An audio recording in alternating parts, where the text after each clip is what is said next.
কি মসজিদ? এই শালারা কিন্তু এতদিন আমাকে ধোকা দিয়ে বলছে যে প্রধানমন্ত্রী 560টা মসজিদ বানাছে। ভুয়া কথা।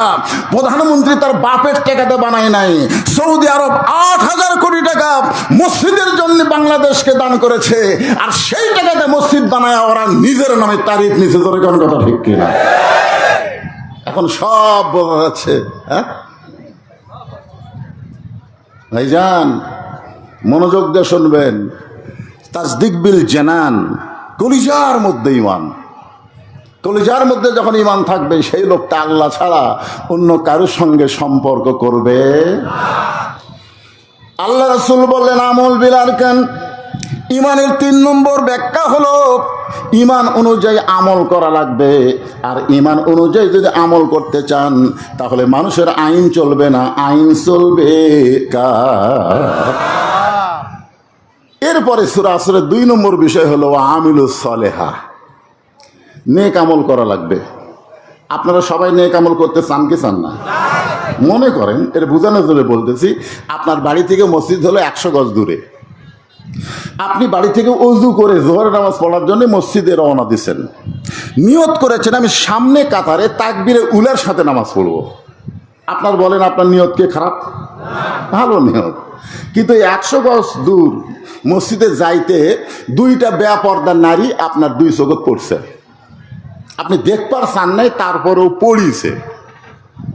আপনার বলেন যে যারা মোটর সাইকেল চলায় তাদের চোখে কি মশামাছি ফালাবার চায়? কিন্তু তারপরেও পড়ে কি পড়ে না? তো মশামাছি যদি পড়ে, ও কিন্তু আর মোটর সাইকেল চালায় না, সাথে সাথে মোটর সাইকেল ব্রেক করে ওরা তোলার চেষ্টা করে। তো আপনার চোখে যদি পোকা পড়তো আপনি তুলতে পারতেন, কিন্তু 2টা বেপর্দা নারী যদি চোখত পড়ে, আপনি কেমনি তুলবেন? কারণ চোখত পড়া মাত্রই কি আর চোখত আছে? ওইটা এই জায়গাতে একটা মেমোরি, এই মেমোরির মধ্যে লোড হয়ে গেছে। এখন মসজিদের সামনে কাতারে গিয়ে আপনি নিয়ত করছেন ইলা জেহাতিল কাবাতি শরীফাতে আল্লাহু আকবার। মুখ আছে কাবার দিকে, চোখ আছে সিজদার দিকে, আর মন খালি বলতেছে রাস্তাত কি দেখলাম রে। তার মানে কি বুঝলেন? আপনার বাড়ি থেকে মসজিদ পর্যন্ত যাইতে গেলে বেপর্দা নারী মুক্ত রাস্তা করতে হবে। আর বেপর্দা নারী মুক্ত রাস্তা করতে গেলে কোনো সরকারের আইন দেওয়া হবে না, আল্লাহর কোরআনের আইন লাগবে। জোরে কোন কথা ঠিক কিনা?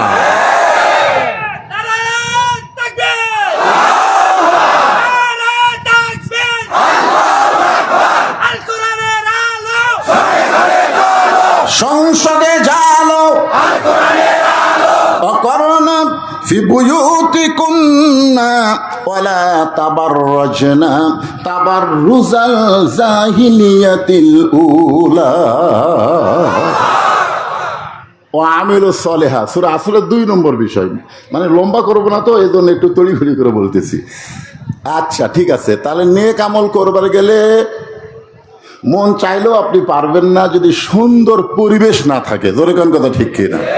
তাহলে সুন্দর পরিবেশ যদি আপনি করবার চান, তাহলে সুন্দর একটা সমাজ লাগবে। সুন্দর একটা সমাজ যদি তৈরি করতে চান, সুন্দর একটা রাষ্ট্র লাগবে। আর সুন্দর একটা রাষ্ট্র যদি বানাবার চান, তাহলে ডক্টর কামালের সংবিধান দিয়ে হবে না, আল্লাহর কোরআনের সংবিধান লাগবে। জোরে কোন কথা ঠিক কিনা? বর্তমান কেয়ারটেকার সরকারের যিনি প্রধান উপদেষ্টা, তিনি কিছুদিন আগে ডক্টর কামালের কাছে গেছিলেন। দেখেন যে ডক্টর কামালের কাছে গিয়ে বলছে, স্যার সংবিধানে কিছু রদবদল করা লাগবে, তো আপনার কাছে পরামর্শ চাই। শালা নাস্তিকের বাচ্চা গেছে কার কাছে? দেখছে? যতই তোমরা সংবিধান পরিবর্তন করো, নতুন করে সংবিধান রচনা করো, বাংলার 1 ইঞ্চি জায়গায় শান্তি আসবে না। ধরে কোন কথা ঠিক কিনা? শান্তির সওগাত হলো আল্লাহর কোরআন। ভাইজান, ও আমিলুস সলিহা, নেক আমল যদি আমরা করতে চাই ঈমান গ্রহণ করার পরে, পুরুষের জন্য 1 নম্বর হলো নামাজ। জোরে বলেন, নাম কি? 1 নম্বর হলো নামাজ। যার নামাজ নাই তার ঈমান লা সলাতা লা ঈমানা। যার নামাজ নাই তার ঈমান নাই। আপনারা কারা কারা এশার নামাজ না পড়ে ওয়াজ শুনতেছেন? হাত তুলবার বলতেছি। সবচাইতে বড় বিবেক, বড় আদালতের নাম হলো বিবেক। আপনি আপনার বিবেককে প্রশ্ন করেন, এশার নামাজ বাদ দিয়ে যারা ওয়াজ শুনতেছেন, ফজরের আগে যদি আপনারা মারা যান, দুনিয়ার কোন মাওলানা আপনার জানাজা পড়ালে আপনি জান্নাতে যাবেন? আর যদি এশার নামাজ পড়ার পরে ফজরের আগে আপনি মারা যান, কোন মানুষ যদি আপনার জানাজা না পড়ায়, এশার নামাজের ওসিলায় আল্লাহ আপনাকে জান্নাত দিয়ে দিবে। এই জন্যে ইমানের পরে পুরুষ মানুষের জন্য 1 নম্বর হলো নামাজ। জোরে কেন 1 নম্বর কি? আরো জোরে। 560টা মসজিদ বানাচ্ছে, মডেল মসজিদ, মুসল্লি নাই। গোটা মসজিদ মরুভূমের মধ্যে মতো মুসল্লি নাই। তুমি প্রধানমন্ত্রী মসজিদ বানানোর আগে, তুমি যখন ক্ষমতার চেয়ার পাইলা, তখন আল্লাহ আইন করে দিল। আল্লাহ বলতেছেন অইম্মাক্কান্নাহুম ফিল আরদ, মুসলমানের মধ্যে কাউকে যখন ক্ষমতার চেয়ার দেওয়া হবে, তার 1 নম্বর দায়িত্ব হলো পদ্মা সেতু নির্মাণ করা, 1 নম্বর দায়িত্ব হলো বাল্য বিয়া বন্ধ করা, 1 নম্বর দায়িত্ব হলো মাদক মুক্ত সমাজ করা, 1 নম্বর দায়িত্ব হলো ফ্লাইওভার রাস্তা করা। এগুলো দায়িত্ব হবার পরে, তবে 1 নম্বর দায়িত্ব না। 1 নম্বর দায়িত্ব হলো আকামুস সালাত, নামাজ কায়েম করা। আপনারা অন্তর থেকে বলেন তো, যেই যুবকেরা 5 ওয়াক্ত নামাজ পড়বে, এরা কোনোদিন আর্জেন্টিনার সাপোর্টার হবে? এরা কোনোদিন মেসির জার্সি পরবে? যেই শালারা আর্জেন্টিনার মেসি আর ব্রাজিলের নাইমার করে, খুঁজলে দেখবেন এরা নামাজই পড়ে না। হয়তো জুমার নামাজ পড়ে, সবার শেষে যায়, আগে বার হয়। জোরে কোন কথা ঠিক কি না? আপনারা বলেন তো, 5 ওয়াক্ত নামাজ বাদ দেয় কেউ যদি শুধু জুম্মার নামাজ পড়ে, ওই জান্নাত পাবি? 5 ওয়াক্ত পড়ে, খালি জুম্মা পড়ে। লা তাকনাতু মির রাহমাতিল্লাহ, আল্লাহ রহমত থেকে নিরাশ হওয়া যাবে না। হাসরের ময়দানে আল্লাহ দয়া করে বলতেছে, যারা 5 ওয়াক্ত বাদ দিয়ে খালি জুম্মা পড়ছো, আমি আল্লাহ তাদের জান্নাত দিয়ে দিলাম, যাও। এই কথা শুনে জুম্মা পার্টিরা মারবে দৌড়। তখন আমরা 5 ওয়াক্ত আল্লাহ চিন্তা করবো, কে রে, আমরা 5 ওয়াক্ত পড়ছি, আমার করে আল্লাহ জান্নাতের কথা না বলে ওই শালা করে আগে জান্নাত দিল। তার মানে ওরা এক দৌড়ে জান্নাতের কাছে যাবে, যাই দেখবে জান্নাতের দরজার বিশাল একটা তালা। বলবে, আল্লাহ আপনি ওর জান্নাত দিলেন, কিন্তু দরজার যে তালা, আল্লাহ বলবে তোদের কাছে চাবি আছে, খুঁজে দেখ। ওরা পকেট হাতায় দেখবে একটা চাবি আছে, চাবি তালার মধ্যে ঢোকে কিন্তু ঘোরে না। আল্লাহ তালার মধ্যে চাবি ঢুকলো, কিন্তু আমাদের চাবি তো ঘোরে না। আল্লাহ বলতেছে, তালার মধ্যে 5টা দাগ আছে, তোদের চাবির মধ্যেও 5টা দাগ থাকা লাগবে। এখন বাড়ি করে দেখো দাগ আছে কিনা। ওরা কয়, না আল্লাহ আমাদের চাবি তেল ফেলা। আল্লাহ কয়, পাগলা, ওই 5টা দাগ হলো 5 ওয়াক্ত নামাজ। 5 ওয়াক্ত নামাজ যাদের নাই, তারা জান্নাত দেখতে পাবে, কিন্তু ভিতরে ঢুকতে পারবে। এই জন্য ইমানের পরে 1 নম্বর হলো নামাজ। যুবকেরা, যাই করো 5 ওয়াক্ত নামাজ ধরো। ইন্নাস সালাতা তানহা আনিল ফাহশাই ওয়াল মুনকার, একমাত্র নামাজই পারবে যুবকদেরকে মোবাইলের খারাপ কিছু থেকে বিরত রাখতে। জোরে বলেন কথা ঠিক কিনা? যেই যুবক 5 ওয়াক্ত নামাজ পড়ে, সে কোনোদিন জুয়া খেলবে না, সে কোনোদিন ফ্রি ফায়ার খেলবে না, সে কোনোদিন অশ্লীল ছবি দেখবে না, কারণ নামাজই তাকে সমস্ত ফাহিশা কাজ থেকে বাঁচাই দিবে। জোরে কোন কথা ঠিক কিনা? তাহলে সূরা আসরের 2 নম্বর বিষয় হলো ওয়া আমিলুস সালিহাত, পুরুষ মানুষের জন্য 1 নম্বর হলো নামাজ। আপনারা অনেকেই চিন্তা করেন, হুজুর পুরুষের জন্য যদি 1 নম্বর নামাজ হয়, তাহলে নারীদের জন্য কি? নারীদের জন্য কিন্তু 1 নম্বর নামাজ না, নারীদের জন্য 1 নম্বর হলো পর্দা। জোরে কার নাম কি? পর্দা। যে নারীর পর্দা নাই, আর কোন ইবাদত কবুল হবে? আপনার এলাকার পর্দার খবর কি? পর্দা ও জানলা দরজার পর্দা আছে, ধুলাবালি যেন না ঢোকে ঘরের ভিতরে। শোনেন, আমার মা বোনের অবশ্যই আছে, আসে নাই? আমার আগে আমার জামাই কি মা বোনের ওয়াজ করছে? ও করেনি। মুরব্বী, বসেন বাবা, বসেন বসেন বসেন বসেন। আপনারা বলেন তো, মায়েরা যদি ভালো হয়ে যায়, সে মায়ের পেট থেকে যে সন্তান জন্ম নিবে, এই সন্তান কেমন হবে? বর্তমান জেনারেশনের যুবকদেরকে বুঝানো লাগতেছে, ভাই মানুষের আইন মানিস না রে, মানুষের দল করিস না রে, কোরআনের আন্দোলন করতে হবে। কিন্তু মা যদি ভালো হয়, প্রত্যেকটা সন্তান যেগুলো জন্ম নেবে, জন্ম নেওয়ার পরই এরা ইসলামী আন্দোলনের কর্মী হবে। জোরে কোন কথা ঠিক কিনা? আমরা মরদ যতই ভালো হই, মা যদি ভালো না হয় কোন লাভ নেই। বাবায় আনন্দে মাতিয়া সাগরে ভাসাইয়া সেই যে চইলা যায় খবর লয় না, মাজন ধরিয়ায় উদরে কতই কষ্ট করে, 10 মাস পরে পায় প্রসবের বেদনা, এমন দরদি ভবে কেউ হবে না আমার মা, মা গো। ইমাম গাজ্জালী রহমতুল্লাহ আলাইহি বলেন, কোন মেয়ে মানুষের পেটে যখন বাচ্চা আসে তখন আল্লাহ তাআলা ওই মেয়ের জন্য মাসিক ব্যারাম বন্ধ করে দেয়। যখন কি ব্যারাম? মাসিক ভোজন, আপনারা মেয়েরা বুঝতেছে। এই মাসিক ব্যারাম যখন শুরু হয় তখন নামাজ পড়া, রোজা রাখা, সন্তান পেটে আসার সঙ্গে সঙ্গে এই মাসিক বন্ধ করার কারণ হলো সন্তান পেটে যখন থাকবে মায়ের ইবাদতের যেন কমতি না হয়, কারণ মায়ের ইবাদতের সাথে সন্তানের সম্পর্ক আল্লাহ করে দেয়। সন্তান পেটে নিয়ে মা যখন সেজদায় যায়, পেটের মধ্যে সন্তান যখন একটু দোমড় খায়, ফেরেশতা বলে আল্লাহ দেখো তোমার বান্দি রুকুর থেকে সেজদা গেল, পেটের মধ্যে বাচ্চা যে চ্যাপটা হলো। আল্লাহ বলে ফেরেশতা সাক্ষী থাক, যেই মা পেটে বাচ্চা নিয়ে নামাজ পড়তেছে ও মা শুধু একা নামাজ পড়তেছে না, পেটের বাচ্চাকেও নামাজি বানায়া দিচ্ছে। জোরে কোন সুবহানাল্লাহ। আমার এলাকার এক ছেলে আমাকে কয়, হুজুর 11 মাস আমার খিদা কম, কিন্তু রোজার মাসে খিদা বেশি, কারণ কি? আমি বললাম তোর মা বাঁচে আছে? কয় আছে। মাও দেখো। কয় কেন হুজুর? দেখো। ও মাকে গিয়ে বলতেছে, মা 11 মাস আমার খিদা কম, রমজান মাসে এত খিদা লাগে কেন? মা বলতেছে, তুই যখন আমার পেটে ছিলি তোর দাদি জোর করে আমাকে রোজা থাকবার দেয়নি, আমি রোজা থাকলে নাকি তুই পেটের মধ্যে শুকে যাবি, এই জন্য রমজান মাসে আমিও খাসি, পেটের মধ্যে তুইও খাসি। তুই দুনিয়াতে বাড়ানোর আগেই রমজান মাসে তোর খাওয়ার অভ্যাস আছে শয়তান, এখন আর তুই রোজা থাকতে পারবি না। এই জন্য একজন খ্রিস্টান বলেছে, ভালো একটা সন্তান চাইলে ভালো একটা মায়ের দরকার। জোরে কোন কথা ঠিক কিনা? আজকে আমরা সেই মা আছে কিনা একটু মনোযোগ দিয়ে শুনবেন। পুরুষের জন্য 1 নম্বর হলো নামাজ, ওয়া আমিলুস সালিহার উপর ওয়াজ করতেছি। আর নারীদের জন্য 1 নম্বর হলো পর্দা।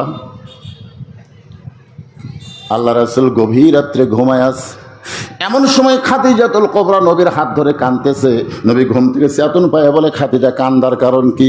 বলে হুজুর যে কোনো সময় আমার মৃত্যু হবে, হুজুর আমি মরে যাব, আপনি কি বলবেন না মরার পরে আমার খবর কি? রাসূল বললেন, খাদিজা এই দুনিয়াতে 10 জন পুরুষকে আল্লাহ জান্নাতের সার্টিফিকেট দিয়েছে, আবার 10 জন নারীকেও আল্লাহ জান্নাতের সার্টিফিকেট দিয়েছে। পুরুষের মধ্যে 1 নম্বর হলো আবু বকর, আর নারীদের মধ্যে 1 নম্বর হলো খাদিজা। খাদিজা সেই খুশি, কারণ এতদিন জানতো না তো। আজকে রাসূল বলেছে 10 জন পুরুষকে আল্লাহ জান্নাতের সার্টিফিকেট দিচ্ছে, আশারে মুবাশশারা, 10 জন নারীকেও আল্লাহ জান্নাতের সার্টিফিকেট দিচ্ছে। পুরুষের মধ্যে 1 নম্বরকে, আর নারীদের মধ্যে 1 নম্বর খাদিজা। রাসূল বললেন, খাদিজা আপনি যখন নারীদের মধ্যে 1 নম্বর, তাহলে 2 নম্বর কোন নারী হলে ভালো হয়? কারণ পুরুষের মধ্যে 2 নম্বর উমর, 3 নম্বর ওসমান, 4 নম্বর আলী, তো নারীদের মধ্যে 2 নম্বর কে হলে ভালো হয়? আল্লাহ রাসূল একটু বিবির সঙ্গে মশকরা করতেছে। খাদিজা বল, হুজুর 2 নম্বর আমার ফাতেমা হলেই ভালো হয়। আল্লাহ রাসূল চমকে গিয়ে বলতেছে, খাদিজা আল্লাহ তোমাকে 4টা মেয়ে দিছে, কুলসুমা, রোকেয়া, জয়নাব, ফাতেমা, তুমি অন্য 3টা মেয়ের কথা না বলে তুমি ডাইরেক্ট ফাতেমার কথা বললা কেন? খাদিজা বলে, হুজুর আপনি তো বাবা, আপনি বুঝবেন না, আমি মা, আমি বুঝি। কারণ কোন সন্তান কেমন এইটা বাবা বলতে পারবে না, এটা বলতে পারবে তার মা। জোরে কোন কথা ঠিক কিনা? যে সন্তানগুলো কোরআনের মাহফিলে না বসে বেড়া ঘুরতেছে, এ ঘোরার কারণ মা জানে। মা জানে, কারণ তুই যখন আমার পেটত ছিলি, তোর পেট দিয়ে গোটা পাড়া ঘুরেছি, তোর পেটের মধ্যেই ঘোরণে ব্যারাম শুরু হচ্ছে। জোরে কোন কথা ঠিক কিনা? এই জন্যে তারা ঘুরতেছে, দোষ ওর কেনা। খাদিজা বললেন, রাসূলুল্লাহ আমার 3টা মেয়ে যখন জন্ম নিয়েছে আমি প্রসব বেদনা বুঝতে পারছি, কিন্তু আমার ফাতেমা যখন জন্ম নেয় আমি মা হইয়া বলতেছি আমার প্রসব কোনো বেদনা হয় নাই। খাদিজা বলে, রাসূলুল্লাহ, পুরুষের মধ্যে 10 জনকে আল্লাহ জান্নাতের সার্টিফিকেট দিয়েছে, 1 নম্বর যখন আল্লাহ আমাকে দিল, তাহলে 2 নম্বর আমার ফাতেমাকে যেন আল্লাহ দেয়। রাসূল চোখের পানি নিয়ে বললেন, খাদিজা, ফাতেমা তো জান্নাতি নয়, ফাতেমা তো জান্নাতি নয়। খাদি চমকে বলে, ইয়া রাসূলুল্লাহ, ফাতেমা যদি জান্নাতি না হয় তাহলে ফাতেমাকে? আল্লাহ রাসূল বললেন, ফাতেমা হলো জান্নাতি নারীদের নেত্রী। খাদিজা বলতে যে, হুজুর কেউ তো জানে না, খালি আমি আর আপনি জানি, আপনি পাল্টান। আল্লাহ রাসূল বলে, কি পাল্টাবো? বলে, আমি হব জান্নাতি নারীদের নেত্রী আর ফাতেমা হবে 1 নম্বর জান্নাতি। আল্লাহ রাসূল বললেন, ফাতেমা তো আপনারই মেয়ে, অসুবিধা কি? না হুজুর, মেয়ে মানুষের একটা স্বভাব হলো তলে থাকবি না। এখন দিনের ভোর রাতে লিয়াও হলেও ক্ষমতার চেয়ারও থাকবি। জোরে কোন কথা ঠিক কি না? এটা হলো মেয়া মানুষের স্বভাব। দেখবেন বাড়িতে যখন বেটার বউ আসে, ওই বেটার বউ সবসময় চায় শাশুড়ির আইন মানবো না, আমার আইন সবাইকে মানা লাগবে। জোরে কোন কথা ঠিক কি না? মেয়ে মানুষের কলজা ভরা খালি হিংসা ভাই। আর যার বাংলার জমিনে কোনো মেয়া মানুষ না আসে, জোরে কোন কথা ঠিক কিনা? একটু চর্চা করেন। আমরা মরদ মানুষ, আইরি অত্যাচার পাচ্ছি ভাই। আমার বড় মেয়ে মাছের তরকারি পাক করে খাবার দিছে, আমাকে খাবার দিয়ে মেয়ে খেলে আমার সামনেই ঘরে। আমি একসময় বললাম, মা, আমি বাংলাদেশে বহু জায়গায় ওয়াজ করতে গিয়ে মাছের তরকারি খাই, কিন্তু তোমার হাতের মতন এত মধুর স্বাদ কোনো মাছে পাই না। যেই কইছি আমার মেয়েটা আর এক টুকরো আমাকে দিচ্ছে। আমি তাকায় দিকে আমার বউ খালি গাল ফুলে বসে আছে। আমি বললাম, কে গো, তোমার কি হলো? বলে, খালি মেয়ের হাতে স্বাদ হয়, মেয়ের বাড়িতে যান, আমার আর খাওয়া লাগবে না। আমি বললাম, কি জাত রে? মেয়ের প্রশংসা করলে মায়ের রাগ করে, এই জাতের নাম হলো নারী জাত। জোরে কোনো কথা ঠিক করে।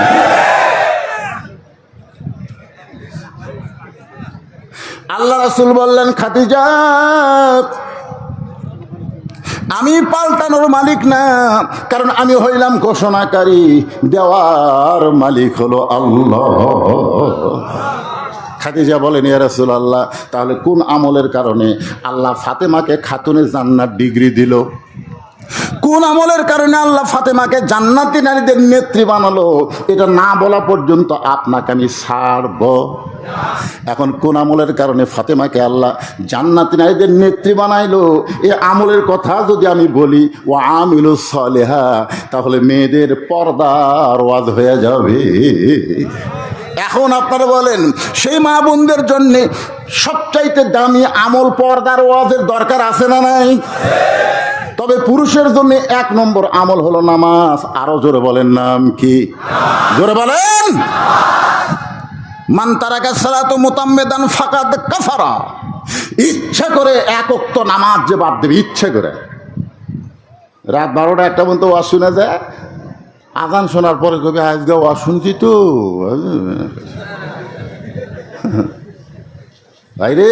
যে বক্তারা ওয়াজ করে, অনেক বক্তা দেখবেন ফজরের নামাজ মসজিদে পড়ে না। আল্লাহকে, বক্তা, তুমি নামাজের ওয়াজ করো আর তোমাকে মসজিদে পাওয়া যায় না।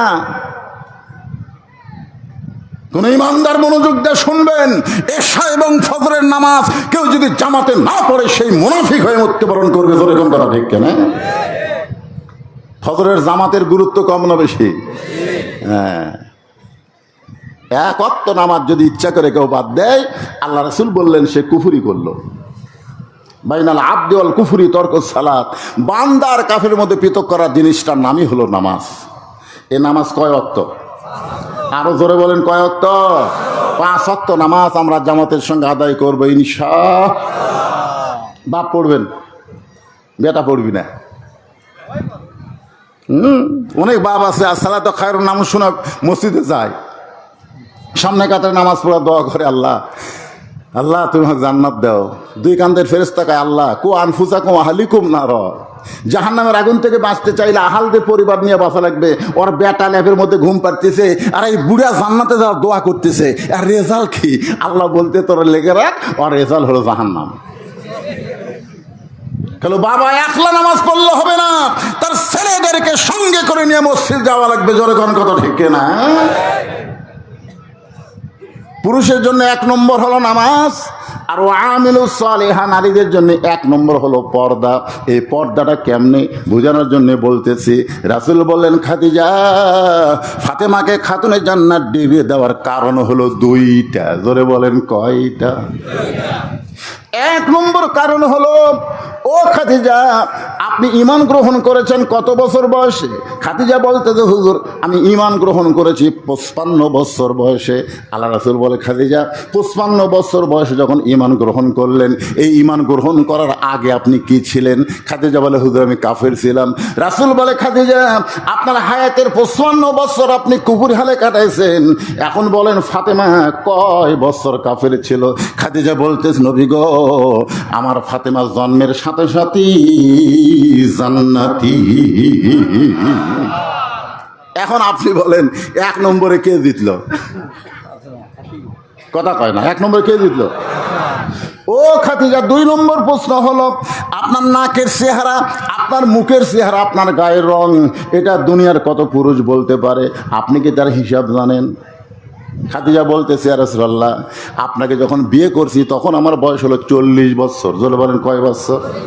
40 বছরে মক্কার সবচাইতে সম্ভ্রান্ত এবং ধনী নারী ছিলাম আমি। এই ধনী হওয়ার পিছনে আমার অনেকগুলো ব্যবসা ছিল। এই ব্যবসা বাণিজ্য চলাইতে গিয়া হাজার হাজার পুরুষের সঙ্গে আমার লেনদেন হয়েছে। ওই পুরুষেরা বলতে পারে আমার নাকের সাইজ কেমন, আমার মুখের সাইজ কেমন, আমার গায়ের রং কেমন। রাসূল বলে খাদিজা এখন বলেন আপনার ফাতেমাকে দুনিয়ার কত পুরুষ মানুষ দেখেছে, আপনি কি বলতে পারবেন? খাদিজা বলে রাসূলুল্লাহ ওই আল্লাহর শপথ করে বলতেছি ফাতেমা যখন আমার উদর থেকে জন্ম নিল আমি তাকায় দিকে ফাতেমা ওপর হয়ে শুয়ে আছে, আমি মা হইয়াও পর্যন্ত তার ইজ্জত দেখতে পারি নাই। আল্লাহ রাসূল বলে খাদিজা জন্মের সময় ফাতেমাকে তুমি পর্দা অবস্থায় জন্ম নেওয়া দেখছো, তুমি জানো এই ফাতেমা দুনিয়া থেকে কেমনে বিদায় নিবে? খাদিজা বলে হুজুর আমি তো জানতে পারি না, কারণ ফাতেমা হলো আমার সন্তান, আমি হলাম তার মা, ওর মৃত্যু তো আমি দেখতে পারবো না। আল্লাহ নবী বললেন তাহলে শোনো আমার ফাতেমা শুধু পর্দার মধ্যেই জন্ম নেয় নাই, আমার ফাতেমা শুধু পর্দার মধ্যেই বড় হবে না, আমার ফাতেমা পর্দার ভিতরে দুনিয়া থেকে বিদায় নিবে। পর্দার ভিতরে গভীর রাত্রে হযরত আলীকে ফাতেমা বুকের মধ্যে নিয়ে বলে স্বামী গো স্বামী আল্লাহ আমার দোয়া কবুল করছে। আলী বলতেছে আলহামদুলিল্লাহ, দোয়া কবুল করলে খুশি হওয়া লাগবে, মুখ ভার কেন? ফাতেমা বলে স্বামী কোন দোয়া আল্লাহ কবুল করছে আপনি শুনবেন না? বলে কি দোয়া? বলে আল্লাহ তাআলা আমাকে পর্দার মধ্যে মৃত্যু দিবে। আলী বলতেছে আলহামদুলিল্লাহ আলহামদুলিল্লাহ। সেই হাসি, যে মেয়েটা সারা জীবন পর্দা করছে তার মৃত্যু তো পর্দার মধ্যে হবে রে। বাংলাদেশের মেয়েরা পর্দা করে না, মরার পরে 5 কাপড় দিয়ে তাদের পর্দা শুরু হয়। জোরে কোনো কথা ঠিক কিনা? খাটনির উপর আবার চাদর দিয়ে থছে। ফেরেশতারা বলতেছে আল্লাহ এই মেয়ে যখন জেতায় ছিল গোটা এটা কি মরিচ, বৃদ্ধ মরিচ ঘোরাফেরা করছে, মরার পরে 5 কাপড় তারপর চাদর খেন। আল্লাহ কয় দেশের নাম বাংলাদেশ রে, ওই দেশের মেয়েরা বাঁচতে পর্দা করে না রে, মরার পরে করে রে। আপনারা বলেন তো মরার পরে পর্দা করে কোনো লাভ আছে? আলী বলতেছেন ফাতেমা সারা জীবন পর্দা করলাম, পর্দার মধ্যেই তোমার মৃত্যু হবে, তাহলে তো খুশি হওয়ার কথা। ফাতেমা বলে স্বামী গো কবে মৃত্যু হবে এইটাকে আপনি শুনবেন না? আলী বলে ফাতেমা কারো মৃত্যুর খবর কেউ জানে? ফাতেমা বলতেছে আল্লাহ পাক আমাকে জানাইছে আজকে গভীর রাত্রে ফাতেমার মৃত্যু হবে। গাছের গোড়া গাছলে গাছটা যেমন ঠাস করে পড়ে যায়, হযরত আলী তেমনি পড়ে গেলেন ঘরের মাঝাই। মা ফাতেমা স্বামীর মাথাটা উরাতের উপরে নিয়ে একটা চুমা দিয়ে মুচকি মুচকি হাসি আর বলে স্বামী গো এমন করে আপনি কাঁদবেন না, কারণ আমি জানি আমার স্বামী সাধারণ কোনো স্বামী না, আমার স্বামী হলো পৃথিবীর 1 নম্বর শিক্ষিত। আপনারা বলেন তো হযরত আলীর চাইতে শিক্ষিত কেউ আছে? না। আনা মদিনাতুল ইলম ওয়া আলিউ বাবুহা। রাসূল বলেছেন আমি হচ্ছে ইলমের শহর আর আলী হচ্ছে সেই শহরের দরওয়াজা। জোরে কোন সুবহানাল্লাহ। ওমর ফারুক যখন উটের লাগাম ধরে জেরুজালেমে গেলেন, জেরুজালেমের খ্রিস্টান আর মনে করতেছে উটের পিঠে যিনি বসে আছে তিনি হলেন খলিফা ওমর। তো উটের কাছে এসে চকিয়া নিয়ে একজন হামাগুড়ি দিয়ে বলতেছে, আমিরুল মুমিনিন, আপনার উটের পিঠ থেকে সরাসরি নামতে কষ্ট হবে, আমার পিঠের উপর পা দিয়ে আস্তে করে নামেন। রাখাল ছোট বাচ্চার মতন কান্দে। জেরুজালেমের খ্রিস্টানরা বলে, কান্দেন কেন? আমাদের আভ্যন্তরের মধ্যে কোনো বেয়াদবি আছে? বলে, বেয়াদবি না, তোমরা যাকে উমর মনে করে সম্মান করতেছ আমি তো উমরই না, যিনি রশি ধরে জমিয়ে দাঁড়ায় আছে তিনি হলেন খলিফা উমর। খ্রিস্টানরা বলে, ইসলাম যদি এমন হয় তাহলে আর আমরা খ্রিস্টান থাকবো না, আমরা সব মুসলমান হয়ে যাবো। ধরে কেন সুবহানাল্লাহ। সব খ্রিস্টান মুসলমান হচ্ছে, কিন্তু একটা পাদ্রী ওর কাছে যখন খবর গেছে যে খ্রিস্টানরা উমরের আদর্শ দেখাইতো মুসলমান, পাদ্রী উমরকে বলতেছে, উমর আমিও কলমা পড়ে মুসলমান হব। উমর ফারুক বলে, ঠিক আছে কলমা পড়েন। বলে, না, কলমা পড়ার আগে তোমাকে 4টা প্রশ্ন করব, উত্তর দিবার পারলে মুসলমান। ওমর ফারুক চমকে গেল, কি প্রশ্ন ভাই? বলে, 1 নম্বর প্রশ্ন হলো, একই সঙ্গে 2 ভাই জন্মগ্রহণ করছে, আবার বহু বছর পর একই সঙ্গে 2 ভাই মৃত্যুবরণ করছে, এক ভাইয়ের চাইতে 100 বছরের বড়। 2 নম্বর প্রশ্ন হলো, পৃথিবীর এমন কোন জায়গায় সূর্যের আলো একবার পড়েছে কিয়ামত পর্যন্ত পড়বে না, ওই জায়গার নাম বলতে হবে। 3 নম্বর প্রশ্ন হলো, পৃথিবীর এমন কোন কবর যে কবরও জীবিত, কবরের লাশটাও জীবিত। পাদ্রী বলে, আমার 4 নম্বর প্রশ্ন হলো, পৃথিবীর এমন কোন কারাগার যে কারাগারের মতন কয়েকদিন নিঃশ্বাস নেবার পারে না, এরপরও জীবিত থাকে। উমর ফারুক চোখের পানি নিয়ে বললেন, এই প্রশ্ন জীবনে শুনিই নাই, এরকম প্রশ্ন জীবনে শুনিনি, উত্তর দেবো কেমনে? পাদ্রী আর মুসলমান হলো না। উমর ফারুক যখন জেরুজালেম থেকে মদিনাতে আসলেন, আলীর সঙ্গে দেখা। আলী বললেন, কে ভাই, মন ভার কেন? জেরুজালেমের খবর কি? বলে, হাজার হাজার খ্রিস্টান মুসলমান হয়েছে। আলহামদুলিল্লাহ, খুশি হন। ওমর ফারুক বললেন, একটা পাদ্রী আমাকে 4টা প্রশ্ন করলো, উত্তর দিবার পারলেই মুসলমান হতো, কিন্তু আমি তো উত্তর দিবার পারি নাই। আলী বললেন, কি প্রশ্ন? বলে, 1 নম্বর প্রশ্ন হলো, পৃথিবীতে এমন কোন ভাই, যমজ ভাই একসঙ্গে জন্মেছে, বহু বছর পরে একসঙ্গে 2 ভাই মরছে, কিন্তু এক ভাইয়ের চাইতে এক ভাইয়ের 100 বছরের বড়, এই 2 ভাইয়ের নাম কি?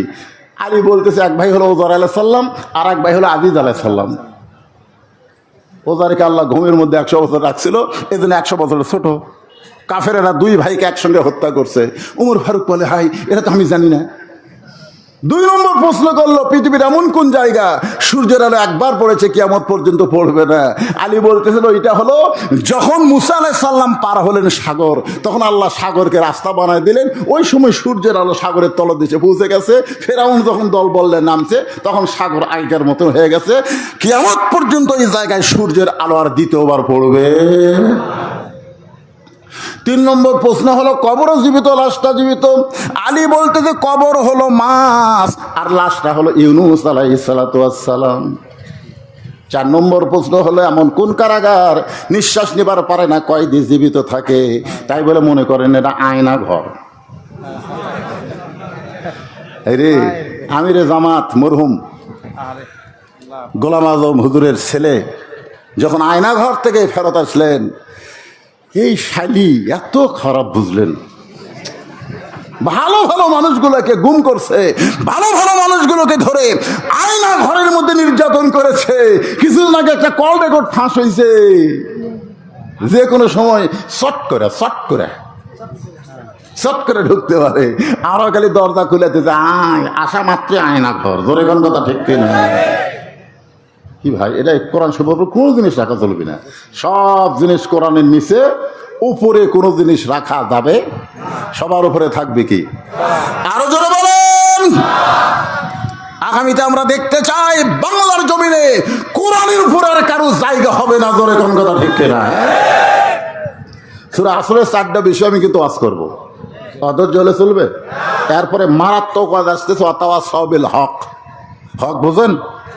মামুনুল হক, আজিজুল হক, কুলজাল হক, জাহাকাল বাতিল, ইন্নাল বাতিলা কানা। সেই ফাটাফাটি বস, গরম যতই লাগুক, অনেকদিন পরে 8-9 বছর হলো। ধরে কোন ঠিক কিনা? হ্যাঁ। এর মধ্যে আবার প্রশ্ন দিছে, প্রশ্নগুলো পরে দেওয়া লাগবে।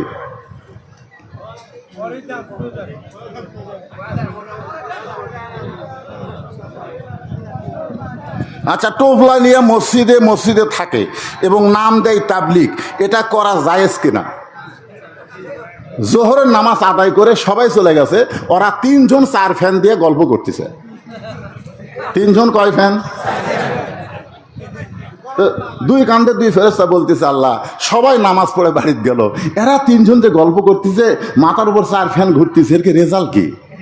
আল্লাহ বলতেছে এর কি রেজাল্ট হলো ওই 4টা ফ্যান যে ঘুরিছে, এই ঘোরার যে কারেন্টের বিল হচ্ছে, এই কারেন্টের বিল এই 3 শয়তান শোধ না করা পর্যন্ত এরা জান্নাতে যাওয়ার পারবি না। মসজিদ তোর বাপের ঘর না, ইচ্ছা মতো গল্প করবি, তোর কোন কথা ঠিক কিনা? তোর বাপের ঘর অ্যাঙ্গেলে মেরে দিছি, তা বলে নেব।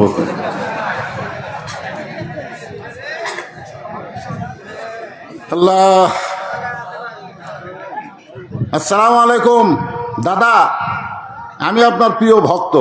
আমার প্রশ্ন, আপনার ওয়াজে এই যে 17 রাকাত নামাজ নবীর উম্মতির জন্য আল্লাহ তাআলা দিয়ে দিল, এখন এই 17 রাকাত নামাজ কোন নবীর কয় রাকাত করে নামাজ ছিল, এটা আমার জানার আগ্রহ। ঠিক আছে, নামাজের উপরে ওয়াজ হচ্ছে, জোরে কোন কথা ঠিক কিনা? নামাজের উপর হচ্ছে না? পুরুষের নামাজ, মেয়ে মানুষের কি? এইখানে এই 2টা জিনিস খেয়াল থাকবেন। মরদ মানুষের 1 নম্বর নেক আমল হলো নামাজ, আর নারীদের জন্য 1 নম্বর নেক আমল হলো পর। আরো জোরে কোন? ফাতেমা বলতে, স্বামী গো, আমি জানি আপনি হলেন সবচাইতে বড় শিক্ষিত, আপনি হলেন সবচাইতে বড় বীর। আপনারা বলেন তো, ফাতেমার জানা কি ভুল আছে? আল্লাহ রাসূল কি বলেছেন? আল আলিউ কি আসাদুল্লাহ, আলী হচ্ছে আল্লাহর সিংহ। জোরে কোন সুবহানাল্লাহ। তাহলে সবচাইতে বড় আলেম এটাও যেমন ঠিক, সবচাইতে বড় বীর এটাও তেমন ঠিক। তাহলে আমার মরার খবর শুনে আপনি পড়ে গেলেন। আপনি কি জানেন না এ দুনিয়া থাকার জায়গা না, আসলে যাইতেই হবে। এই যে কাউয়া কাদের কথায় কথায় বলতো, খেলা হবে খেলা হবে, খেরে শালা তোর মাজা নাই, তুই খেলবো কেমনে? খেলবার গেলে মাজা ঠিক থাকা লাগবে, ধরে কম ঠিক না? পালাবো না, পালাবো না, যদি যাই ফকরুলের বাড়ি যাবো শালা। কারণ আল্লাহর ওলি 50 বছর যিনি কোরআনের তাফসীর করেছেন, তিনি বলেছেন এমন একটা সময় আসবে, দাদা বাড়িতে গিয়ে পড়বা, পালানোর কোনো ইন্দুরের গর্ত খুঁজে পাবো না। ধরে কোন কথা ঠিক না? খেলা হবি, মাজা নাই, সরু, তুই আবার খেলবি, কি অহংকার! আসলে যাইতে হবে ভাই যান। সবাই বলেন আসলে কোথায় যাবেন? ফাতেমা বলে, স্বামী গো, আমার মৃত্যুর কথা শুনে আপনি এইভাবে কেন পড়ে গেলেন? কারণ আসলে যাইতে হবে। এই দুনিয়া থাকার জায়গা না, এই দুনিয়া হলো যাওয়ার জায়গা। মিশে মায়ায় বন্দি থাইকা করলাম কত খেলা, পশ্চিমে তাকিয়া দেখো তোমার ডুইবা গেছে বেলা।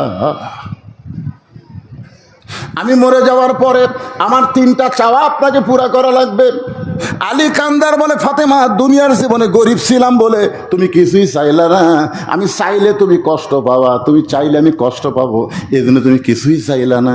মরার পরে তুমি কি চাইবা ফাতেমা? বলে 1 নম্বর চাওয়া হলো আমার কোনো জানাজার ব্যবস্থা করবেন না, কারণ মেয়ে মানুষের জানাজার দোয়া লাগবে না, মেয়ে মানুষের দোয়ার খনি হলো তার স্বামী। লক্ষ লক্ষ মানুষ যদি জানাজায় কয় ফাতেমা ভালো, আর আপনি যদি কোন ভালো না, ওই লক্ষ মানুষের ভালো বলাতে ফাতেমার 1 তিল পরিমাণ লাভ হবে না। আর দুনিয়ার তামাম মানুষ যদি বলে ফাতেমা খারাপ, আর আপনি যদি বলেন আমার বউ ফাতেমা ভালো, এক স্বামীর সার্টিফিকেটে বইয়ের জান্নাত হয়ে গেল। আমার 2 নম্বর চাওয়া হলো আমার লাশটা খাটনিতে তুলবেন না, কারণ খাটনি কান্দে নিতে 4 জন পুরুষ মানুষ লাগবে। আমি হিসাব করে দেখলাম এই মুহূর্তে 4 জন পুরুষ নাই। আমার বাবা যদি থাকতো তাহলে মরা মেয়ের লাশের খাটনি বাবা কান্দে নিবার পারত। আমার হাসান হোসেন যদি বড় হইতো মায়ের লাশের খাটনি কান্দে নিবার পারত। ওগো স্বামী, আমার হাসান হোসেন এত ছোট, আর 6 মাস আগে বাবা দুনিয়া থেকে চলে গেছে। আপনি শুধু আমার লাশটা কান্দে করে নিয়ে জান্নাতুল বাকির সবুজ রঙের একটা বাতি জ্বলতেছে, ওই বাতি বরাবর আমাকে দাফন করবেন। আমার কবরের খবর যেন দুনিয়ার কেউ না জানে, এই জন্য রাতের বেলায় আপনি ফাতেমাকে দাফন করবেন। গভীর রাতে হযরত আলী ফাতেমাকে দাফন করার পরে আল্লাহকে বলতেছে, আল্লাহ আমার বিবি ফাতেমা হলো পর্দানিশী, তুমি তাকে কবুল করে নাও। এ দোয়া করার পরে তাকায় দেখে সামনে কয়েকটা পুরাতন কবর দেখা যায়। এই মাত্র ফাতেমার কবর দিল, সেই নতুন কবর আর আলীর সামনে নেই। গোটা জান্নাতুল বাকি দৌড়ায় বলে ফাতেমার কবর, ফাতেমার কবর। কে যেন ডাক দে, বলে আলী রে, ফাতেমা হলো পর্দানিশী, আমি আল্লাহ জোহরা ডিগ্রি দিয়া তার কবরটাকেও পর্দা করে দিয়েছি। আমার মায়েরা যারা পর্দার অন্তরালে বসে আছেন, এই যে ওয়াদ আপনাদের শোনালাম, 1 নম্বর নেক আমল হলো পর্দা।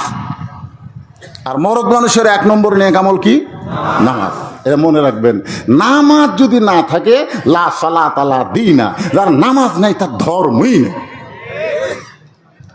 এখন এশার নামাজ কারা কারা পড়ছেন আমি জানি না, কিন্তু এই নামাজের ওয়াজ শোনার পরে ফজরের নামাজ কারা কারা পড়বেন না তারা একটা হাত তোলেন। না না না, আমি কিন্তু বলছি যারা পড়বেন না তারা হাত তোলেন। তার মানে বোঝা গেল হাজার হাজার মানুষের মধ্যে কেউ হাত তোলেনি, সবাই ফজরের নামাজ পড়বে ইনশাআল্লাহ। এখন 3 নম্বর আলোচনা, ওয়াতাওয়াসাউ বিল হক। মনোযোগ দিয়ে শুনবেন, হক কথা। যেরকম কি কথা? আরো জোরে বলেন। অনেক লম্বা সময় আমরা হক কথা বলিনি। দোয়া করবার যা বলছি, রব্বানা আতিনা ফিদ দুনিয়া হাসিনা ওয়া ফিল আখিরাতি হাসানা। কারণ হাসানার জায়গা ভয়ের ঠালায় আমরা হাসি না করছি। জোরে কোন কথা ঠিক কিনা? হক কথা তো দূরের কথা। ওয়াজ করবার আসলে আগেই একজন নেতা কানে কানে বলতে, হুজুর এরা কিন্তু অমুকের এলাকা, এটা অমুকের এলাকা। একজনের নাম ধরে বলতো তারই এলাকা, সিরাজগঞ্জের এলাকা, এই নাসিমের এলাকা, ওটার দিকে পাবনা গেলে টুকুর এলাকা। কেউ সব এলাকা তোরাই যদি ভাগ করে লেস, আল্লাহটা দেখবার গেলে 2 মিনিট হাঁটা লাগবে হুজুর, 2 মিনিট হাঁটা লাগবে। তো সজাই মসজিদের সামনে গিয়ে বলতে, হুজুর আমাদের গ্রামে আল্লাহর কিছুই ছিল না হুজুর, কিন্তু আমার চাচা দয়া করে আল্লাহকে 10 শতক দান করছে, আর আমরা টাকা দিয়ে আল্লাহ ঘর বেড়া দিছি। ফেরেশতাকে আল্লাহ দেশের নাম কি? ওর চাচা জায়গা দিলে তোমার জায়গা হয়, আর এরা টাকাতে ঘর বেনে দেয়, এই দেশের নাম কি? আল্লাহ বলে ওইটাই তো ফেরাউনের বাংলাদেশ, ওইটাই তো হাসিনা ফেরাউনের বাংলাদেশ। জোরে বলেন কথা ঠিক কি না? যেই দেশে বক্তারা কোরআনের হক কথাগুলো বলতে পারে নাই, জোরে কোন কথা ঠিক কি না? ওয়াজ করবার আর আগে তাকান লাগে, তাকান। তাকে দেখে পুলিশের গাড়ি আছে, র্যাবের গাড়ি আছে, স্টেজের উপরে কতগুলা ক্যাডার বসে আছে, ক্যাডার খালি গল ফুলে সালারা থাকে। তখন বক্তা চিন্তা করতেছে, বাবা এই বৃদ্ধ মরিচ ওয়াজ করে আমার বাড়ির যাওয়া লাগবি রে, যদি হক কথা বলি তুই পুলিশ আমাকে ধরবি রে। আল্লাহ কয় পুলিশের ধরার চিন্তায় তুই হক কথা বাদ দিল, তোকে আমি মহিষলুটি পার হবার দেবো না, আজরাইল তোকে ধরবি। জোরে কোন কথা ঠিক কি না? কাউসারি সাহেব বাড়ির থেকে বলে গেছিল আসতেছি রাত 2টার সময়। আমার মা অনেক সময় বলতো, ভাই আপনি অ্যাঙ্গেলে যেগুলো ওয়াজ করেন পুলিশ কিন্তু আপনাকে ধরতে পারে। আমি বললাম, ভাইজান ধরলে কি সমস্যা, কতবার ধরা খাচ্ছি। আহারে আমার কাউসারি ভাইকে পুলিশ ধরেনি রে, আজরাইল ধরছে। জোরে কোন কথা ঠিক কিনা? হক কথা বলতে গেলে কার ধরা খেয়াল করা লাগবে, পুলিশের ধরা না আজরাইলের ধরা? আরো জোরে বলেন, কার ধরা? আল্লাহ বলেছেন আজরাইলকে যদি ধরা দেবার চাও তাহলে তোমরা খেয়াল করবে, ইয়া আইয়ুহাল্লাযীনা আমানুত্তাকুল্লাহা হাক্কা তুকাতিহি ওয়া লা তামুতুন্না ইল্লা ওয়া আনতুম মুসলিমুন। আমি কিন্তু হক কথা বলতেছি, ওয়াতাওয়াসাউ বিল হক। হকের ওয়াজ করতে হবে, হক কথা মানুষের সামনে বলতে হবে। এখন হক কথা বলবার গেলে আপনার কি হবে ওই চিন্তা আপনার করা লাগবে না, আপনার চিন্তা করবে আমার আল্লাহ। জোরে কোন কথা ঠিক কি না? এই জন্য আল্লাহ বললেন ওয়ালা রব্বিহিম ইয়াতাওয়াক্কালুন। আরো জোরে কোন আল্লাহু আকবার। আমি আপনার হেফাজতের দায়িত্ব কার হাতে? না অন্য কাউকে দিয়েছেন? হ্যাঁ, খুব মনোযোগ দিয়ে শুনবেন। ওয়াতাওয়াসাউ বিল হক কুল জাল হক ওয়া যাহাকাল বাতিল ইন্নাল বাতিলা কানা যাহুকা। মামুনুল হক হক কথা বলার কারণে জেলের মধ্যে। জোরে কোন কথা ঠিক কিনা? তার বাবা আজিজুল হক হক কথা বলার জন্য জেল খেটেছে। এই বাংলাদেশে হক কথা বলবেন আর আপনি জেলে যাবেন না। আবু তালেব বলতেছে বাজান, মক্কার নেতারা এসে আমার কাছে প্রস্তাব দিল, তুমি যদি সুন্দর নারী চাও, মক্কার সবচাইতে সুন্দরী মেয়ে তোমাকে বউ বানায় দিবা। খাদিজা তো বুড়ি হয়ে গেছে, তোমার একটা যুবতী দেখে বিয়ে করো বাবা। মক্কার নেতারা বলল, আপনার ভাস্তা যদি ধনী হবার চায়, আমরা বস্তা বস্তা টাকা তার সামনে দিব। সে যদি নেতৃত্বের চেয়ার চায়, আমরা নেতার চেয়ার চাইয়া দিব। ও বাবা, তুমি হক কথা বন্ধ করে দাও, ওই কোরআনকে তুমি বন্ধ করে দাও। নবী চিল্লায় বললেন, চাচা ওরা যা দিবার চাই সেইটা তো দূরের কথা, সেইটা কোনোদিন দিবার পারবে না। চন্দ্র যদি আমার ডান হাতে আর সূর্য যদি আমার বাম হাতে তুলে দেয়, এরপরও আমি নবী হক কথা বলা বন্ধ করব না। সেই সময় সবচাইতে বড় হক কথা হলো আশহাদু আল্লা ইলাহা ইল্লাল্লাহু ওয়াহদাহু লা শারীকা লাহ। আল্লাহ ছাড়া অন্য কাউকে স্বীকার করি। আরো ধরে বলেন, কোন ক্ষেত্রে? আল্লাহ ছাড়া অন্য কাউকে স্বীকার করি না, এটা কোন ক্ষেত্রে? অর্থনীতির ক্ষেত্রে, সমাজনীতির ক্ষেত্রে, রাষ্ট্রনীতির ক্ষেত্রে, না ধর্মনীতির ক্ষেত্রে? ধর্ম, এই যে কতগুলো মানকে মানকে ধরা বললো, শালা মানকে নাকি বিচারপতি ছিল, ওইকে আমার জীবনের সবচেয়ে সাধনা হলো সাইদি সাহেবকে ফাঁসি দেওয়া। সব বিচারক সাইদি সাহেবকে যাবজ্জীবন দিল, আর এই শালা মানকে দিল ফাঁসি। মানকে কলার পাতার মধ্যে শুতে আসছিল। ঠিক দৌড়ে যখন কোটো দিয়ে আসছে ভাই, এক যুবক মারছে লুসির বিচি ফেটে গেছে। মানকে রে এই হাসান হক ইনু, এই শালা ওই বলেছিল বহির যেন লালন সেতু পার না হয়। আমি লালন সেতু না, বাংলার সব সেতু পার হব। তোর খবর কি? এই তোর খবর কি রে? একজন দৌড়ে দেয়, মারছে লাগতি। আপনারা দেখেন ও কোটো তুলতিতে ওই সময় এক যুবক মারছে লাগতি শালা।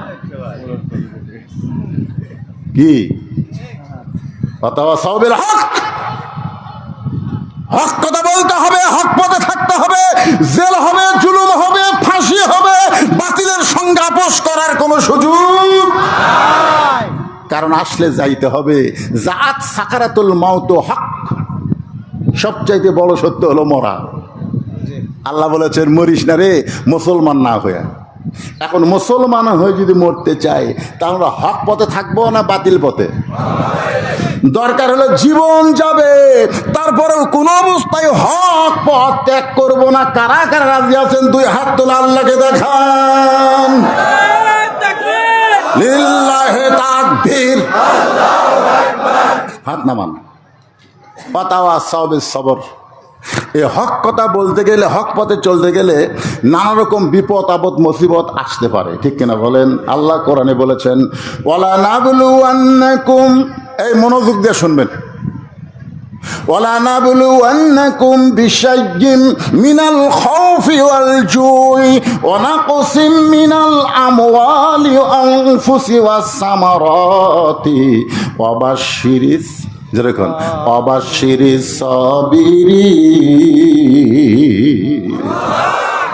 আচ্ছা, কোনোদিন যে মেয়ে মা হয়নি, এবার মা হবি, এবার মা হবে। আপনারা বলেন তো, মা হওয়ার ঠেলা আছে না নাই? ওই জীবনেও তো হয়নি, এবার মা হবি। এইবার কোরআনের সমাজ বাংলাদেশে দেখবি, মনে করেন, বুঝানোর জন্য বলতেছি। তো এখন মা হওয়ার যখন বিষ শুরু হয়, আমার বউকে বলছিলাম বাচ্চা প্রসবের সময় যে বিষ হয়, এই বিষটা কিভাবে হয়। আমার বউ কয় আপনি পুরুষ মানুষ, এগুলো শুনে কি করবেন, এখন বক্তা মানুষ তো দরকার লাগতে পারে কখন। তখন বলে স্বামী গো, ব্যথা শুরু হয় বুকের ওপর, বাচ্চা থাকে পেটক আর ব্যথা হয় বুকে। কোনোদিনও বাচ্চা হয়নি। ওই মেয়েটা বলে মরে গেল, বিষ খাবো, গলার দড়ি দেব, এই জীবন রাখবো না, এত কষ্ট সহ্য করা যায় না। দাদি নানি দৌড়ে আসে, আসা ঘরের মধ্যে তোলে, খালি মুচকি মুচকি হাসে, বলে আমি বিষের জ্বালায় মরে যাচ্ছি, গলা দড়ি দিবার চাই, বিষ খাবার চাই, তোমরা হাসো কেন। দাদি নানি বলতেছে অধৈর্য হলে চলবে না, ধৈর্য ধর, ধৈর্য ধর। বাপের পায়ের তলে সন্তানের জান্নাত নয়, মায়ের পায়ের তলে সন্তানের জান্নাত। জোরে কোন কথা ঠিক কি না? মা হবি আর এই কষ্ট সহ্য করবি না, ধৈর্য ধর। দাদি আর নানি এমন তারা মারছে ভয়, মানে দাঁতের উপর দাঁত দিতে বুঝবি, করতেছে, আর চিল্লা পারতেছে না। আয় আয় সেই ব্যথা ভাই। এখন এক ধাত্রী মা এসে দেখে বাচ্চার কেবল মাথা বার হচ্ছেন, কি করবে, আস্তে আস্তে দাদি কয় কি ধৈর্য ধর। এখন দাদি নানির দাপটে করতে করতে একে বেহস হয়ে গেছে, এত ব্যথা ভাই, আর হুঁশ থাকে, বেহস হয়ে গেছে। এদিকে বাচ্চা করে কান্দিছে, বাচ্চাকে পরিষ্কার করছে। দাদি নানি ওই নাতনির চোখে মুখে পানি দিছে, ওই হুঁশ ফিরে পাইছে। যেই হুঁশ ফিরে পাইছে, বাচ্চা এনে ওর বুকের উপর দিছে, ওই বাচ্চাকে হাত দা গালিয়ে জিভা বের করে চুমা খাই। দাদি নানি বলে খবরদার, খবরদার চুমা খাবি না, ওই জন্য তুই গলার দড়ি দিবার চাইলি, এর জন্য তুই বিষ খাবার চাইলি, তুই চুমা খাস কেন, ফেলে দে, লাগতে পারে ফেলে দে।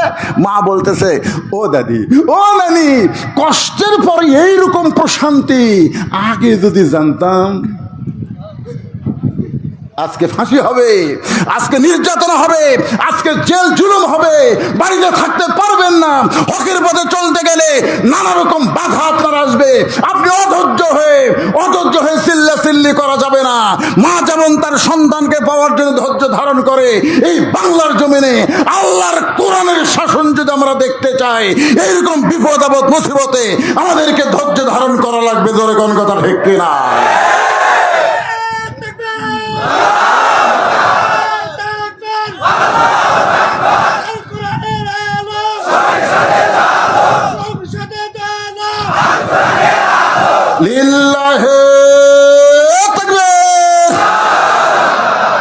একটু ধৈর্যের দরকার আছে না নাই? গরম লাগতেছে? আমি সূরা আসরের 4টা বিষয় আপনাদের সামনে আলোচনা করতেছি ভাইজান। অথবা সাহাবীর সবরের উপর এখন কথা আসতেছে, মারাত্মক কথা। অসুবিধা আছে? হ্যাঁ, একটু ধৈর্য নিয়ে শোনা লাগবে। আপনারা তো অবশ্যই জানেন, পরে যে প্রশ্ন তার উত্তর দিচ্ছি আমি, দেখি ও না না, ওটা নামাজ না, এটা নামাজ না তো, ও 17 রাকাত নামাজ। ঠিক আছে, এই 17 রাকাত নামাজের ওয়াজ আমি করছি। আপনারা ইউটিউবে সার্চ দেওয়ার সময় বলবেন যে মৌলানা বদরুল রশিদের 5 ওয়াক্ত নামাজের আলোচনা, শোনেননি? হ্যাঁ, প্রথম 2 রাকাত নামাজ আদম আলাইহিস সালামের কাছ থেকে আমরা পাইছি। কার কাছ থেকে? এই দুটো ওঠে কারে? এরা কমিটি, ও ভলেন্টিয়ার, ঠিক আছে, অসুবিধা নেই। হযরত আদম আলাইহিস সালামের তওবা কবুল হওয়ার পরে শুকরিয়াতান 2 রাকাত নামাজ পড়ছিল। এই 2 রাকাত নামাজ হলো ফজরের নামাজ। সুবহানাল্লাহ বলেন। যখন নমরুদের চুলার মধ্যে আমাদের জাতির পিতা হযরত ইব্রাহিম পড়ে গেলেন, কুলনা ইয়া নারু কুনি বারদান ওয়া সালামান আলা ইব্রাহিম, আগুন যখন শান্তির বাগান হয়ে গেল, তখন শুকরিয়াতান ইব্রাহিম নবী 4 রাকাত নামাজ আদায় করেছেন।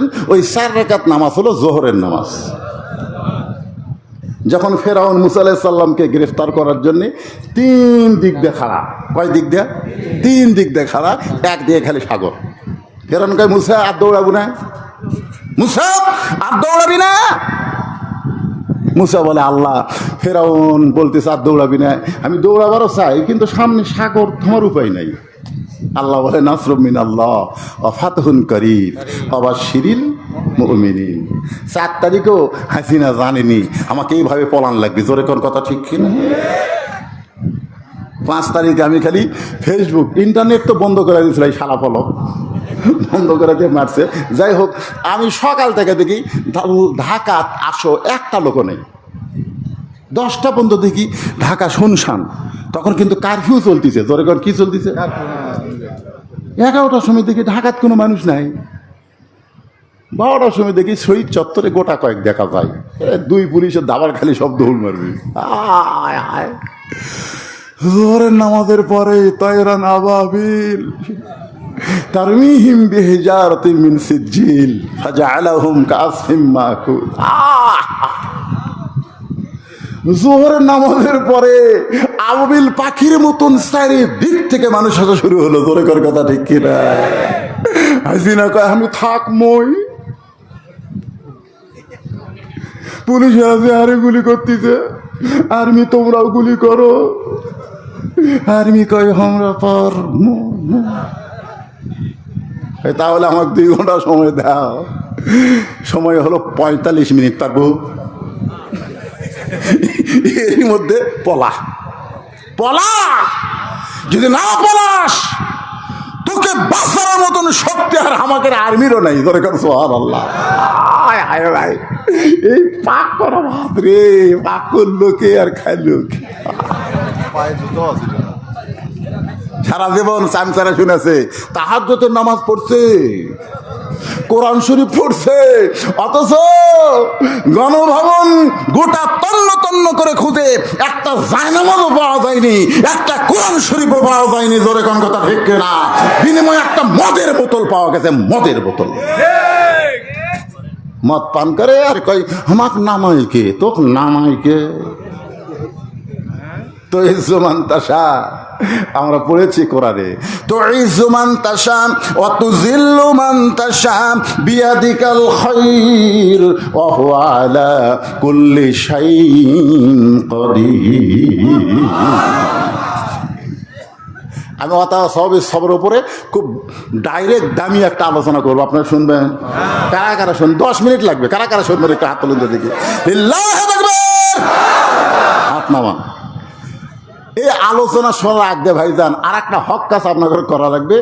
এই নুরানি মাদ্রাসার জন্য আপনাদের কাছে ব্যাগ যাবে, ব্যাগের আদায় হচ্ছে, ব্যাগও শেষ।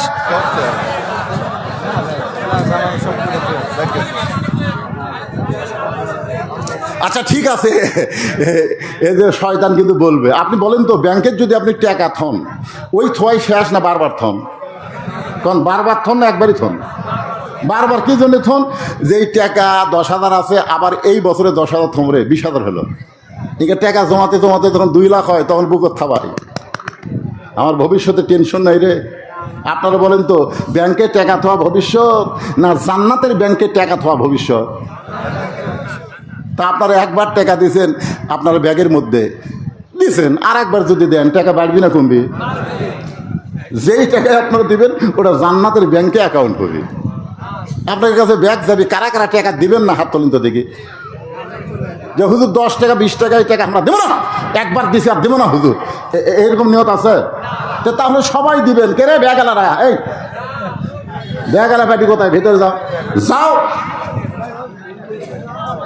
10 টাকা 20 টাকা 50 টাকা 100 টাকা সবাই দান করবেন এই নুরানি মাদ্রাসার জন্য, আল্লাহর কোরআনের জন্য। ওয়াতাওয়াসাউ বিল হক, হক হলো আল্লাহর কোরআনের জন্য সবাই দান করবেন। ভাই 5টা মিনিট লাগবে আপনাদের কাছে। চারিদিক থেকে 20 দল লোক বাড়ান। যাও যাও ভিতরে ঢোকো, বিসমিল্লাহ করে ঢোকো, দেন পকেটে হাত দেন। দিচ্ছেন তো কি আছে রে? ব্যাংকে যদি বারবার টাকা রাখতে পারেন, এই উঠলো কয়টা প্যারালাইসিস হবে কিন্তু না, ওটা চলবে না। আপনারা উঠবেন কেন? হ্যাঁ, মহিলাদের কাছেও আমার মা বোনেরা যারা আদায় করতেছেন, আপনারা মা বোনদের কাছে হাত বাড়ান। আজকে মা বোনদের জন্য মাশাআল্লাহ এখানে একজন আল্লাহর বান্দি শাবানা, বিউটি কুইন শাবানা 2 বস্তা সিমেন্ট দান করছে। আল্লাহ শাবানার দানকে কবুল করেন। আব্দুল মান্নান 2 বস্তা সিমেন্ট দান করছে, আল্লাহ কবুল করেন। রুহুল আমিন 2 বস্তা সিমেন্ট দান করছে, আল্লাহ আপনি কবুল করেন। আচ্ছা এগুলো কি বলা লাগবে? বলা লাগবে? না লাগবে না। এই স্লিপের মধ্যে অনেকেই বাকি দান করছে, আল্লাহ সকলের দানকে কবুল করুক, জোরে কান আল্লাহুম্মা আমিন। ভাইজান ওঠেন না, ভাই ওঠেন না। সূরা আসরের 4টা বিষয় আপনাদের সামনে আলোচনা হচ্ছে। 1 নম্বর হলো ঈমান, জোরে কান 1 নম্বর কি? 2 নম্বর হলো আমিলুস সালিহাত, 3 নম্বর হলো তাওয়াসসাউ বিল হক, 4 নম্বর তাওয়াসসাউ বিস সবর। আমি কিন্তু গরমের দিকে খেয়াল করে লম্বা কোনো আলোচনা করিনি, শর্টকাট করে আলোচনা করতেছি, তাও বিরক্ত হলেন। এই টাকা তুলবেন, এই রে টাকা দিবি না রে। আল্লাহ কোরআনে বলেছেন আমওয়ালুকুম ওয়া আনফুসুকুম, আগে তোমাদের মাল দেওয়া লাগবে, তারপরে জান দেওয়া লাগবে। আল্লাহ রাস্তায় যারা মাল দেয় না এরা কোনোদিন জীবন দিবার পারবে না। টাকা না দিলে লুটা দেওয়া লাগবে কেন? সবাই একটু জিকির করেন লা ইলাহা ইল্লাল্লাহ, লা ইলাহা ইল্লা, জোরে জোরে লা ইলাহা ইল্লাল্লাহ, লা ইলাহা ইল্লাল্লাহু মুহাম্মাদুর রাসূলুল্লাহ সাল্লাল্লাহু আলাইহি সাল্লাম। এখন আপনাদের কাছে আমার প্রশ্ন হলো, মা যদি ধৈর্য ধারণ না করত, এইরকম কষ্ট স্বীকার না করত, তাহলে মার কলিজায় কি একটা সন্তান পাওয়া যেত? যেরকম পাওয়া যেত। মা কিন্তু কষ্ট স্বীকার করার কারণে মা একটা সন্তান পাইছে, ওই মায়ের পায়ে তলে সন্তানের জান্নাত। তাহলে আল্লাহর কোরআনকে যদি আমরা বাংলাদেশে পাবার চাই, তাহলে এরকম মায়ের মতন কষ্ট স্বীকার করার দরকার আছে না নাই? আর এই কষ্ট স্বীকার করতে গিয়ে তাওয়াসসাউ বিস সবর, আমাদের সকলকে ধৈর্যের উপদেশ গ্রহণ করা লাগবে। আল্লাহ তাআলা সূরা আসরের এই 4টা বিষয় শুধু শোনা না, বাস্তবে আমল করার তৌফিক দান করে, জোরে গান আমিন। ভাইজান সকলে বসেন, বহুদিন পর আপনাদের কাছে আইছি, বহুদিন পর আপনাদেরকে নিয়ে প্রাণ ভরে একটা মোনাজাত করতে চাই। আল্লাহ যেন আগামী সূর্য, কোরআনের সূর্য কবুল করে, জোরে গান আমিন। এই জন্য সবাই বসেন, ইস্তেগফার পড়ে আস্তাগফিরুল্লাহ রব্বি মিন কুল্লি জামবি ওয়া তুবু ইলাইহি, আস্তাগফিরুল্লাহ রব্বি মিন কুল্লি জামবি ওয়া তুবু ইলাইহি, লা হাওলা ওয়ালা কুওয়াতা ইল্লা বিল্লাহিল আলিয়্যিল আযীম। আল্লাহুম্মা আমিন। আল্লাহুম্মা আনতাস সালাম ওয়া মিনকাস সালাম, তাবারাকতা ইয়া যাল জালালি ওয়াল ইকরাম। আয় আল্লাহ তাআলা, কঠিন গরমের ভিতরে আরামের বাড়ি, আরামের ঘুম, ফ্যানের বাতাসকে বাদ দিয়া এই গরমের মধ্যে বসে বসে ঘন্টার পর ঘন্টা যারা কোরআনের তাফসীর শুনে আখিরে মোনাজাতে তোমার দরজায় দোকানা হাত তুলেছে, আল্লাহ মেহেরবানি করে আজকের এই মাহফিল আমাদের সকলের হিদায়াতের জন্যে, নাজাতের জন্যে, জান্নাতের জন্যে কবুল করো। এই মাহফিলের শুরু থেকে শেষ পর্যন্ত যত আলোচনা হয়েছে আল্লাহ, এর মধ্যে যদি ত্রুটি হয়, ভুল হয়, মাফ করে দিও। এর যা হাদিয়া মঞ্জুর করো, সোনার মদিনায় নবী পাকের রওজা মুবারকে আল্লাহ কবুল করো। তামাম আম্বিয়ায়ে কেরাম, আসহাবে কেরাম, তাবিনে কেরাম, তাবা তাবিনে কেরাম, তামাম পৃথিবীর মাটির নিচে যত মুমিন মুমিনা শুয়ে আছে আল্লাহ, সকলের আরওয়াহ পরে হাদিয়া কবুল করো। ও বৃদ্ধ মরিচের লোকেরা, আশেপাশ থেকে অনেক লোক আইছে। আমি যখন আগে আপনাদের সামনে ওয়াজ করতে আসতাম, তখন আমার বাবাও দুনিয়াতে ছিল, মাও দুনিয়াতে ছিল। কিন্তু এইবার আমি এসেছি আপনাদের সামনে, আমার বাবা 18 সালে দুনিয়া থেকে চলে গেছে। আমার মা জননী গত বছর 25শে ডিসেম্বর দুনিয়া থেকে বিদায় হয়ে চলে গেছে। আল্লাহ, আমার মতো যারা বাবা হারা, মা হারা, 2 হাত তুলেছে তোমার দরবারে, রব্বির হামহুমা কামা রব্বায়ানি সগীরা। আল্লাহ মেহেরবানি করে বাপমার কবরকে জান্নাতের টুকরা আল্লাহ কবুল করে নাও। আল্লাহ, অনেকে আমার কাছে দোয়া চেয়েছে, বিশেষ করে মুন্ডুমালার আল্লাহ আমার বাবজান, তার বাবা পরশুল্লাহ বাগমারার গোরস্থানে শুয়ে আছে, তার সন্তান রুবেল মারা গেছে, আমার কাছে দোয়া চেয়েছি। আমি সকলের জন্য দোয়া করি, আল্লাহ মেহেরবানি করে আজকের মাহফিলকে কবুল করো। যারা কবরে গেছে তাদের সকলের কবরকে জান্নাতের টুকরা বানায় দাও। আল্লাহ, এই মাদ্রাসাকে কিয়ামত পর্যন্ত কবুল করো, এই মাদ্রাসাকে কিয়ামত পর্যন্ত কবুল করো। আমি শুনলাম আগামীতে এই মাদ্রাসা হাফেজি মাদ্রাসা করবে। আল্লাহ, আল্লাহ তাদের নেক নিয়ত, নেক আশাকে তুমি কবুল করো। আজকে নগদে বাকিতে যারা দান করেছে আল্লাহ সকলের দানগুলোকে জান্নাতের বিনিময় হিসাবে কবুল করে দাও। আল্লাহ আজকের মাহফিলের সম্মানিত সভাপতিকে আল্লাহ তুমি কবুল করো, সহসভাপতিকে কবুল করো, প্রধান অতিথিকে কবুল করো, বিশেষ অতিথিদের আল্লাহ তুমি কবুল করো।